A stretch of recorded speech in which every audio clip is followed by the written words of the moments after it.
All right, Shalom. I want to give all praises to the Heavenly Father and also to His Son, Yahweh, Bahashem, Yahweh Shai. Yahweh, now that is the true name of the Heavenly Father. All right, many might just, know Him as God, or they might say Lord, but we know His true name is Yahweh. Bahashem is how you say in the name of Yahweh Shai. That's the true name of who many know as Jesus Christ, but we actually know His name in the Hebrew. It would be Yahweh Shai. You see? So giving all praises. And I also want to give a shalom, all right, to the 12 tribes of Israel, who will be today you Negro, Latinos, and Native Americans. All right, to the elect of the nation. All right, to you I do say shalom. What this video is going to be going into is touching on the chariots. All right, which we understand that the chariots, all right, those would actually be the celestial, heavenly vehicles, which the angels actually use to drive. They use that to get, they use that to come from the spiritual realm all the way here to this, physical realm. All right, which when I mean physical, I actually meant this terrestrial level, this lower realm, all right, here on Earth. All right, so they kind of use it to kind of go through, through different layers of the atmosphere. Who really knows how it works? I mean, we don't know. But all we do know truly is that these chariots, they are the salvation of Israel. All right, this is ultimately going to be the way that the elect will get salvation. They're going to get deliverance through way of these chariots, all right, getting beamed up or translated into one of these, all right, celestial heavenly vehicles, because why would you need that? To ultimately escape the ultimate judgment that's going to be coming on this land, Babylon the Great, which we understand that it is prophesied within the Holy Scriptures. All right, you can really read about it in detail in Revelations. I believe it's the 18th chapter, how Babylon the Great will be destroyed, all right, with ICBM nuclear missiles. Okay, the only way that the elect are going to get to be able to escape this is if they get translated into one of these chariots, you see.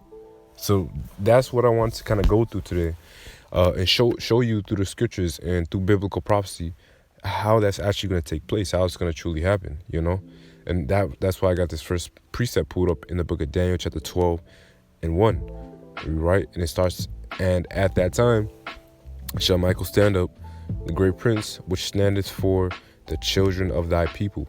And there shall be a time of trouble, such as was not since there was a nation, even to that same time. And at that time thy people shall be delivered, every one that shall be found written in the book. All right, and many of them that sleep in the dust of the earth shall awake, some to everlasting life, and some to shame and everlasting contempt. You see? So what this is going into is that Michael, the archangel, all right, he's going to actually stand up for the children of Israel in this time of trouble, all right, which we understand the time of trouble is going into Jacob's trouble, all right, but ultimately it goes to the point of where we're going to get delivered. Everybody that's found written in the book, so if you're written in the Lamb's book of life, all right, if you're one of these elect who have been sealed or predestinated to receive this salvation, you're going to get delivered via these chariots. Michael and these angels are going to come and actually beam you up, all right? Now, we're not going to say it's going to be specifically Michael, but we know that the angels, they're going to beam you up. That's why it says some are going to wake up to everlasting life and some to everlasting contempt, because some people are going to already be dead, So those people who have died, they're gonna be raised up, all right? Everybody's going to get raised up out of their graves. It says every eye shall see Yahweh Shai. So everybody's going to get raised up. Some people are going to, actually get beamed up, though. And some people are not going to get beamed up, you see? So that's what that's going into. Actually, let me get this next precept. Some people are going to wake up, and they're going to wake up to a big-ass ICBM nuclear missile. All right? They're going to wake up to shame.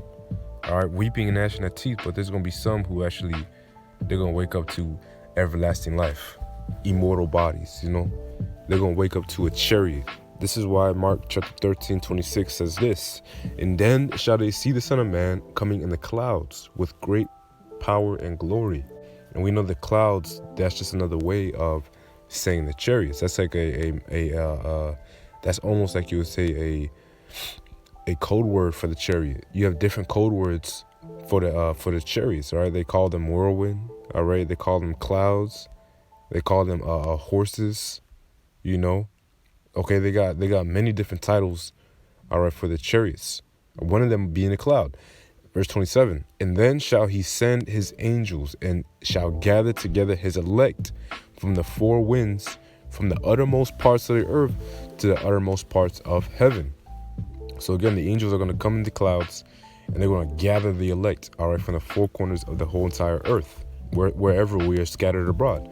All right, he's going to gather us up and we're going to all be, beamed up. Whoever's in that written in the Lamb's Book of Life, they're going to be translated up into these chariots, man. You see?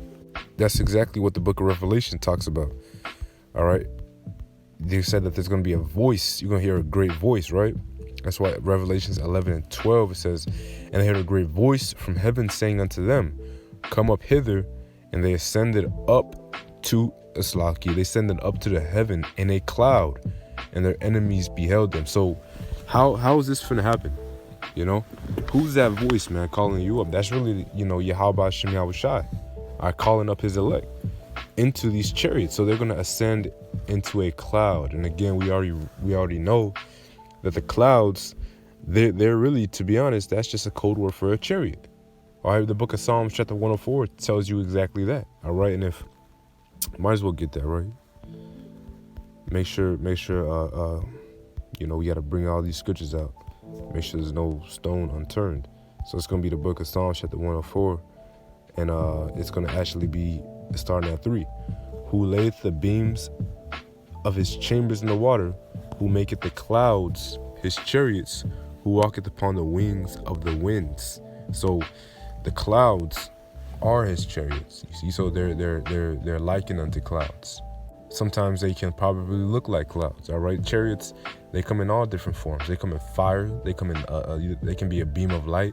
Okay, a chariot can actually be. It can look like it has material on it. Like chariots are sometimes described as gold and silver. Chariots they can literally look like a horse.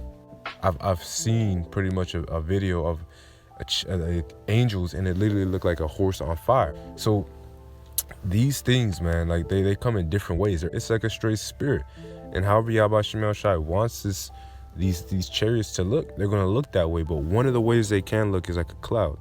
All right, but it's more so like a metaphor. All right, so we go straight back to Revelations. Okay, Revelations chapter 11, and again when it says 12. And I heard a great voice from heaven saying up unto them, come up hither. And they ascended up to the heaven in a cloud, and their enemies beheld them. See? So as the elect are getting beamed up, translated, all right, from the destruction, their enemies are going to behold them. Showing you that no, not everybody's going to get on this chariot, man. All right, people think that, all right, all people going to get saved. No. All right, these other nations are not getting on this thing. You're not going to see Moabites. You're not going to see Edomites or any of these other nations getting translated.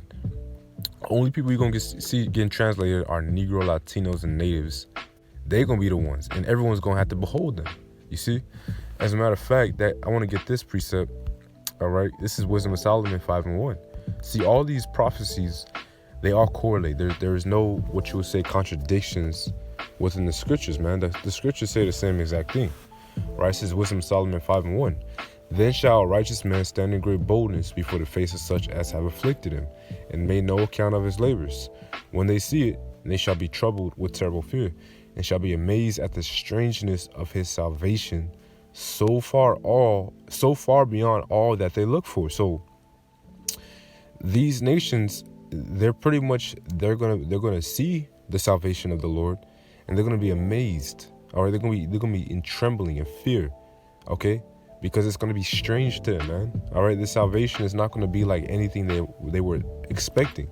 All right, these nations was expecting some Caesar Borgia, okay, white boy, to come through the clouds and come with open arms, man. All right, come with the perfect perm, the perfect goatee, with all the holy angels looking effeminate and literally riding on white horses. They was all, okay, looking for this glorious, all right, this glorious return for, you know what I'm saying, for the Lord to save them. But it's going to be so far beyond what they were even expecting. Because really, Yahweh Shai, he's coming back as so-called an angry so-called black man with a bunch of angels, so-called UFOs, all right, and they're going to be blasting all these nations to pieces. They're going to be pulverizing people out here.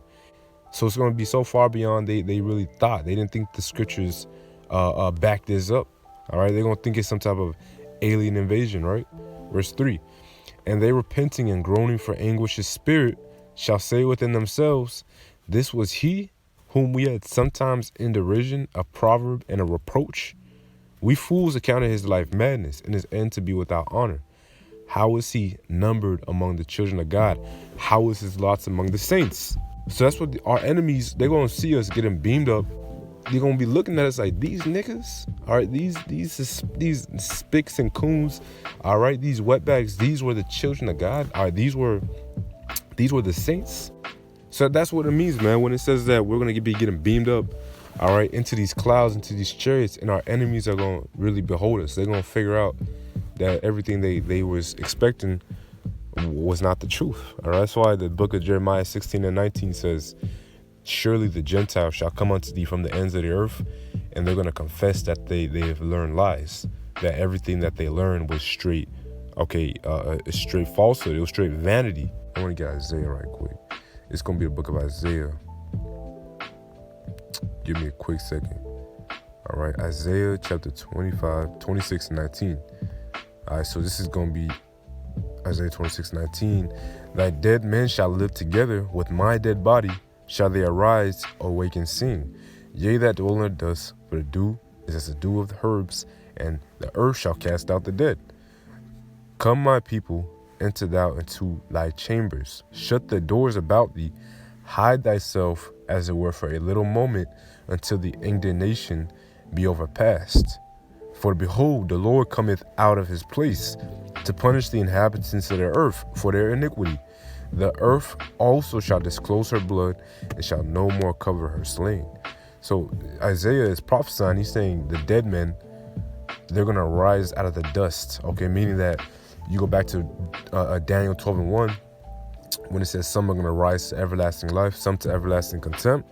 Well, this is the same exact precept. This is just a lammy back on that one. So we're going to all be raised up, right? Whoever died in the name of Yahweh Shai, even the wicked, they're going to die, and then some of them are going to be raised up into these chambers, all right? Now, what are these chambers? These chambers are just another way of talking about the chariots. He says, enter into the chambers, shut thy doors about thee, meaning, close. Pretty much the chariots are going to be closed off, all right? Whoever gets beamed up, but everybody else is going to be sealed, all right? The chariots will be sealed, all right? And until the indignation be overpassed. So the elect are going to be waiting in these chariots while the Lord is coming to judge the land, while the Lord is, all right, sending a blast of lasers and fire, and the angels are out there just destroying the land, and then ultimately the ICBM missiles will hit. That is what we, Lord willing, we are going to be able to get beamed up into. That's why we're going to be in these chambers, is to hide from all that. Okay. This is going to be the book of 2nd Ezra chapter 13. All right, going into, all right, the second coming of the Lord. All right, and truly, all right, how this is going to take place. Verse 2nd Ezra 13 and 1, and it came to pass after 7 days, I dreamed a dream by night, and lo, there arose a wind from the sea that removed all the waves thereof. And I beheld, and lo, that man waxed strong with the thousands of heaven. And when he turned his countenance to look, all things trembled that were seen under him. And whensoever the voice went out of his mouth, all they burned that heard his voice, like as the earth faileth when it feeleth the fire. And after this I beheld, and lo, there were gathered together a multitude of men out of number from the four winds of the heaven to subdue the man that came out of the sea. All right, and this is talking about Yahweh Shai. Yahweh Shai is that man who's coming out of the sea. And when we say sea, that just means All right, the heavens, because again, the heavens are represented as waters. That's why in the beginning, Yahweh said, "Let us divide the waters from the waters." That's why you have the firmament. The firmament is what separates your heavens. So you got the third heaven, which is where Yahweh dwells.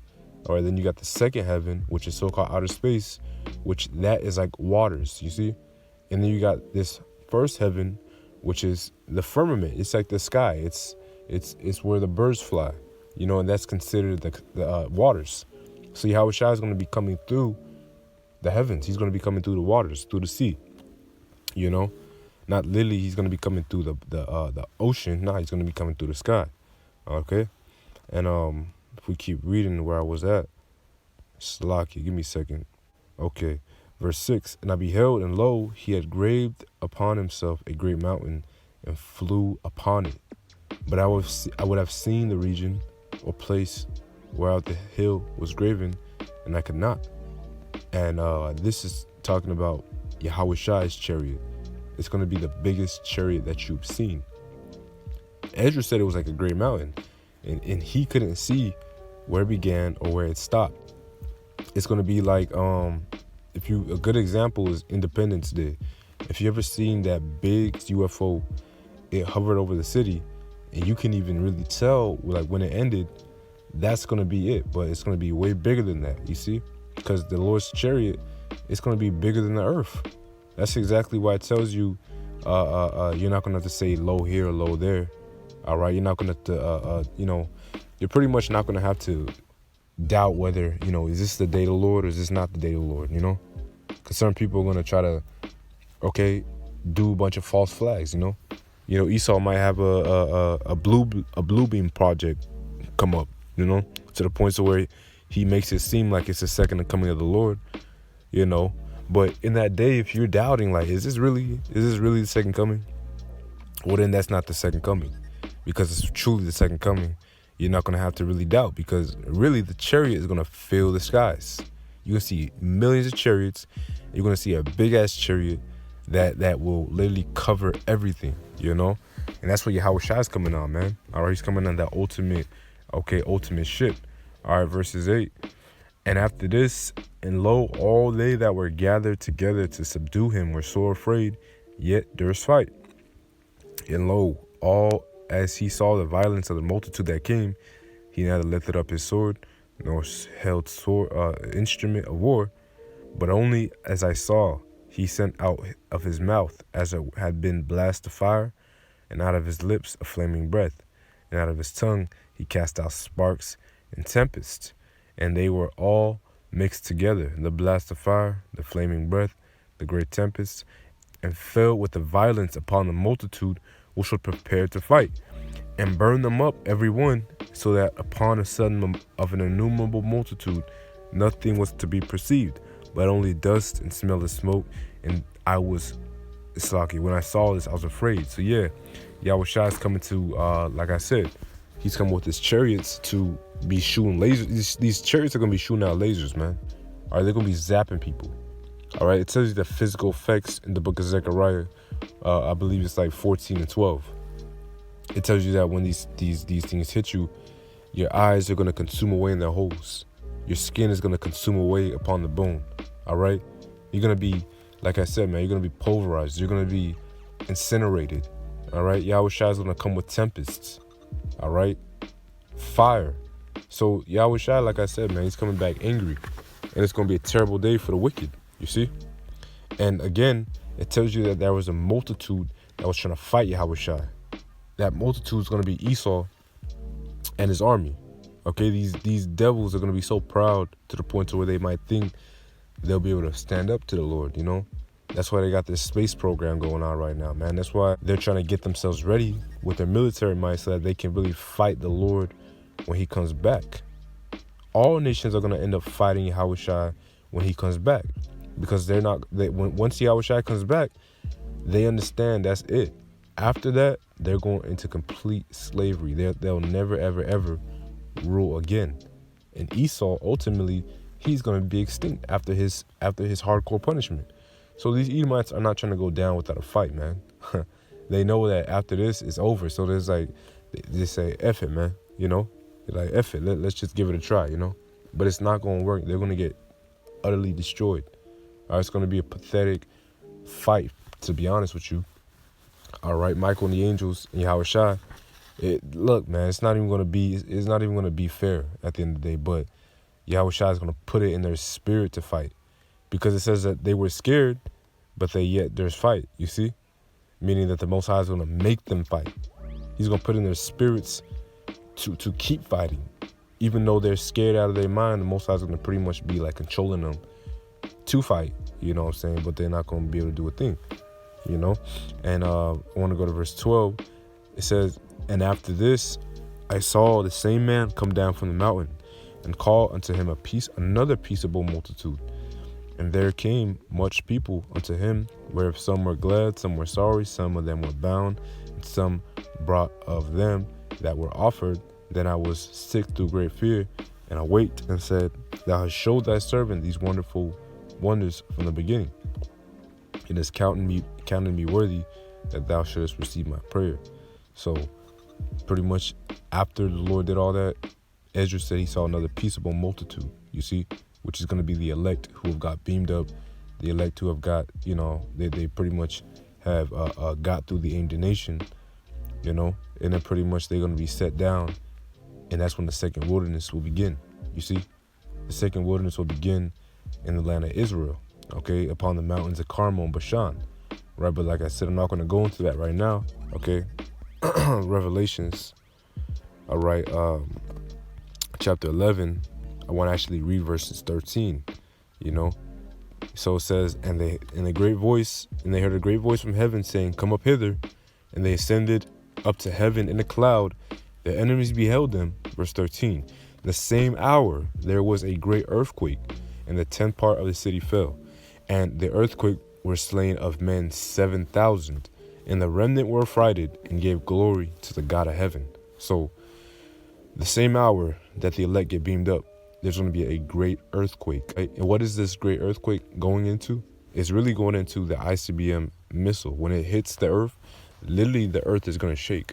All right. Like it tells you in Isaiah that the earth is going to reel to and fro like a drunkard because of how many ICBM nuclear missiles these other nations are going to be sending to the land. I mean, it's going to be so many missiles. You're not going to be able to possibly count them, man. It's going to look like a bunch of stars falling down from heaven. All right, might as well get that. That's why John, he had a vision of the same, this same earthquake, all right? But he described it as stars falling on heaven. But he was really seeing the missiles, right? Let me read this. Revelation 6 and 12. And I beheld when he had opened the sixth seal, and lo, there was a great earthquake. The sun became black as sackcloth of hair, and the moon became as blood. Right, because the sixth seal, right, these are going into the seals. There's going to be 6 of them, and then it goes into the trumpets pretty much after that. But this is going to be right before the coming of the Lord. All right, this is going to be the last seal, and there's going to be a great earthquake, meaning there's going to be that ICBM missile going to hit the ground. Verse 13, the stars of heaven fell unto the earth, even as a fig tree casteth her untimely figs when she is shaken of a mighty wind. And like I said, the stars represent those ICBMs, because John was only trying to describe in the visions, because he was from the ancient world, right? He was from 2000 BC, so he had no clue what the hell a missile was. He didn't know how to describe it, so he just said a star, okay?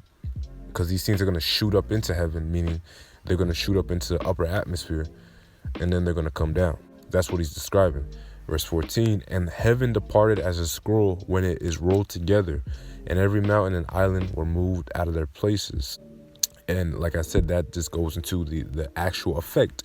The physical effect of the explosion is going to have the heavens depart like a scroll, meaning that there's going to be a big mushroom cloud, multiple mushroom clouds, man.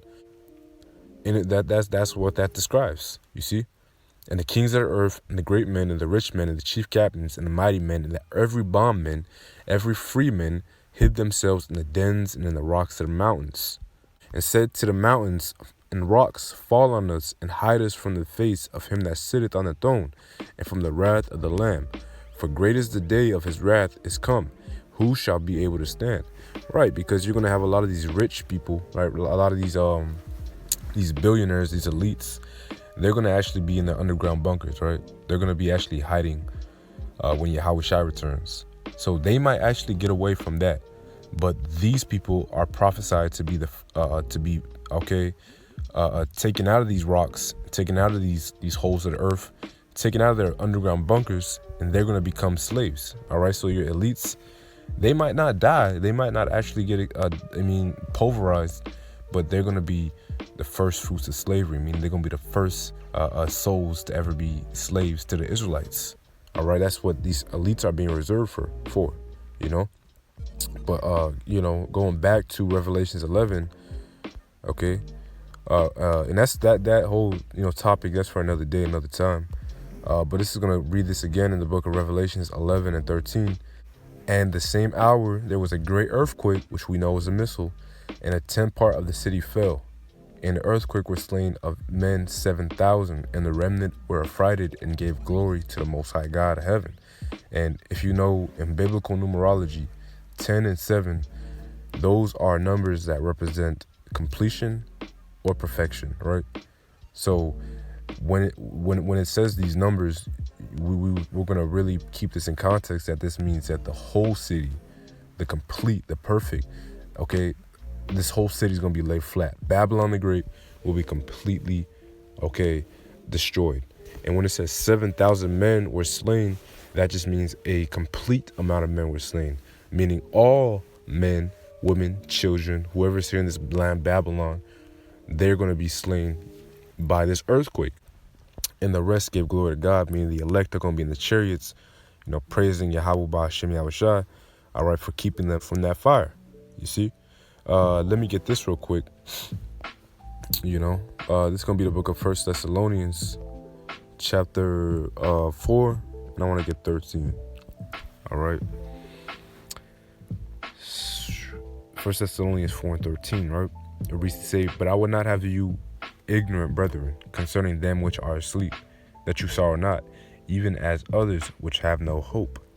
For if you believe that Yahushua died and rose again, even so them which sleep in Yahushua will the Most High bring with him. Right? For this we say unto you, by the word of the Lord, that we which are alive and remain unto the coming of the Lord shall not prevent them which are asleep. Right? Like I said, showing you those who actually have to die for the name of Yahweh Ba'Shem Yahushua, because there will be martyrs, and those who actually end up having to take that lot, they're gonna ultimately, like I said, they're gonna wake up to everlasting life. You see, they're gonna get beamed up, caught up into these chariots.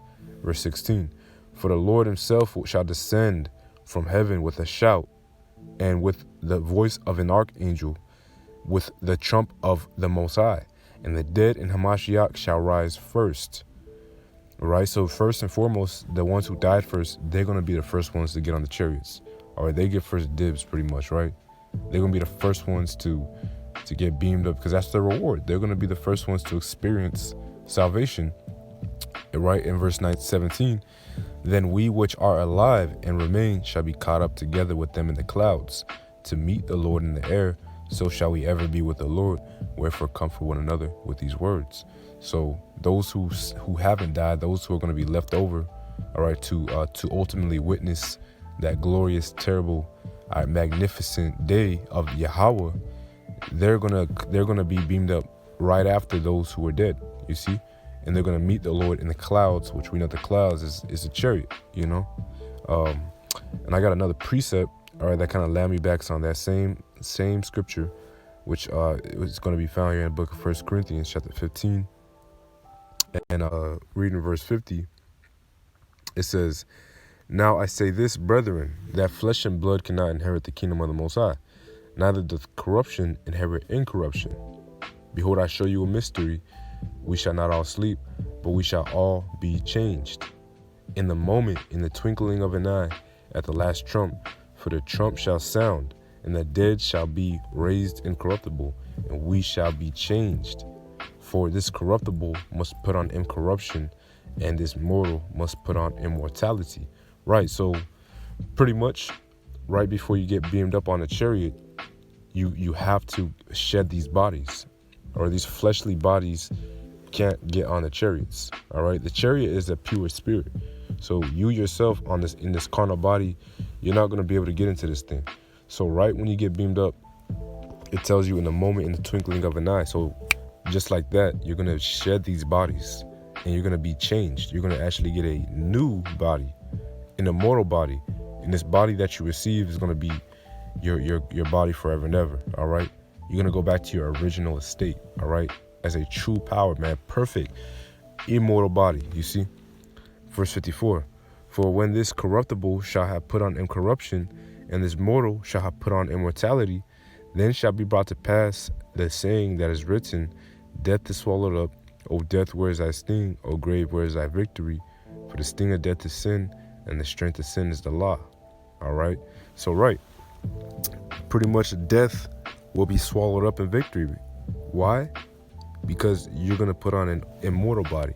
So death is no longer going to have dominion over your soul, because you're going to get these new bodies, which is going to be it's going to have the laws, the statutes, the commandments inside of them, right? Meaning it's going to be installed within you to keep the laws, statutes, and commandments.